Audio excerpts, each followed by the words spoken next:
If you have questions about fragrances, I have your answers, probably.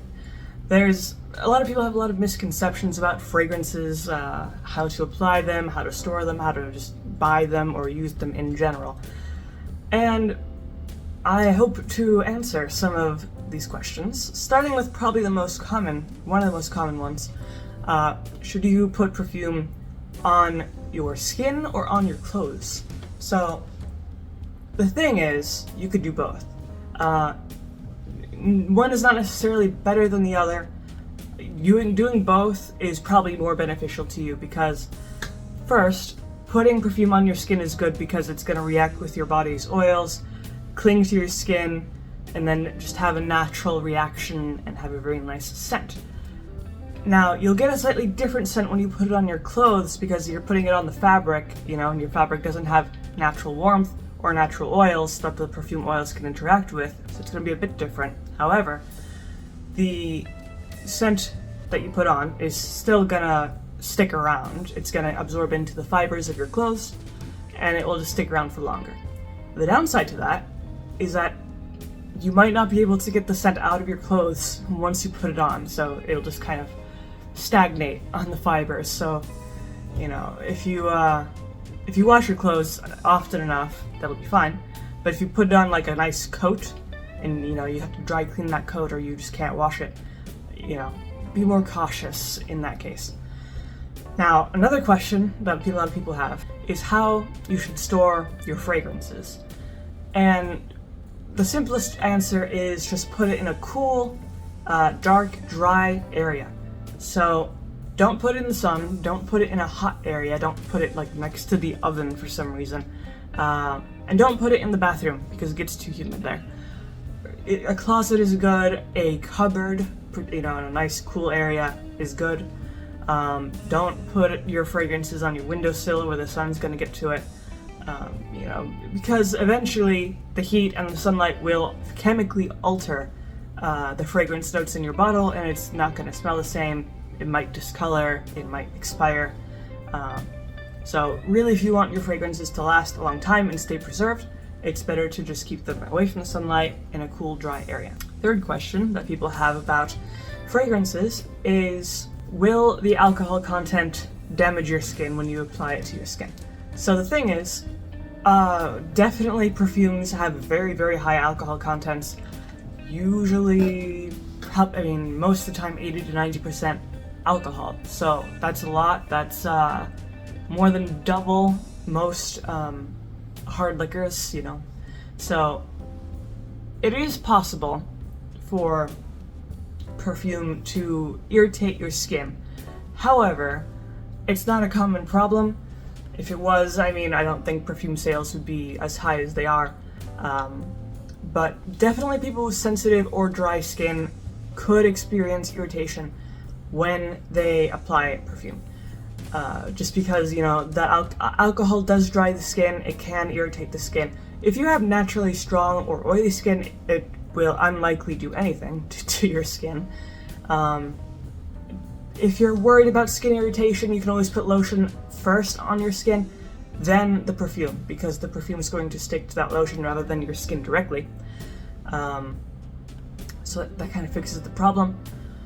And other than that, most people don't have to worry about skin irritation. I've obviously used perfume and I haven't experienced any irritation. I would imagine if you had any open wounds or rashes that the alcohol would probably sting that and irritate your skin. But again, most people with normal or oily skin probably would not have any problems. Yet another common question is how you can make your perfume last longer throughout the day. And I've done videos about this in the past. There are several kind of main methods of doing this. A good one, which I just mentioned, is put lotion on first and then put the perfume on, because again, that fragrance is going to just stick and meld better with the lotion, which will then seep into your skin and it'll just be locked in. Another option is to just choose higher concentration fragrances. So instead of eau de toilette, get eau de parfum, because it has more perfume oil in it. You could also get extrait, which has even more perfume oil in it. You can also just put more on in general, just more sprays. Put it on your clothes, your hair, your skin, you know. Drench yourself if you must. Those are pretty much the main things you can do to make it last longer. You can also put your fragrance on after you shower, because your pores will be open and the fragrance will sink more easily into your skin. Another question people often ask is, do expensive perfumes last longer than cheap perfumes? And there's not a straight, clear answer to this. I have tried some expensive fragrances that are not necessarily longer lasting or better than cheaper fragrances. I've also tried cheap fragrances that are extremely long lasting and will last all day. Like this one I have. This is Youth Dew from Estee Lauder, which is, I got this for like $30. It might be $40 now. Either way, it's pretty cheap considering that a lot of designer fragrances are more than $100. This thing will last all day. It's the strongest perfume I've ever come across. It's super spicy, a little bit smoky, has some balsam notes and lots of florals. But that's just one example of a cheap perfume that is extremely, extremely well crafted, long lasting.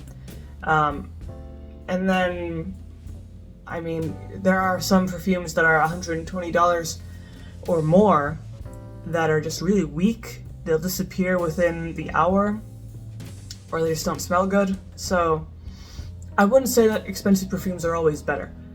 There's more hype around them. Definitely they have the kind of credibility of the designer brand, but I wouldn't necessarily make a decision based on the price rather than how the perfume is crafted and what kind of notes are in the thing, and also the reviews that it has. Now the other question, I think the last one, the most popular at least, that a lot of people have, is what makes perfumes so expensive? And the main answer for this is the ingredients, because some ingredients used in perfumes are very, very rare. Oud is a popular one. It's a rare wood, moldy wood from a rare tree. Then there's ambergris, which is a type of whale excrement, also very rare. Some rare flowers, or just very large quantities of flowers. Anytime there's a rare ingredient in a perfume, it's gonna be more expensive. The other thing that contributes to the cost is just the general marketing. Often perfume companies put in millions of dollars into their marketing campaigns, so they have to get that money back somehow, and they do that by charging a lot of money for their perfumes. And in general, it's also the hype. You know, if you hype up a perfume enough, people will be willing to spend more money if they think it's super luxurious, super special for some reason. But there's not, I mean, there are plenty of good perfumes that are cheap. You know, a good perfume doesn't have to be expensive. So never buy a perfume just based on the price. It's better to buy the perfume for actually what it is. But other than that, I think those are the main questions that a lot of people have about fragrances. If you have any other questions, you can always leave those down in the comments below.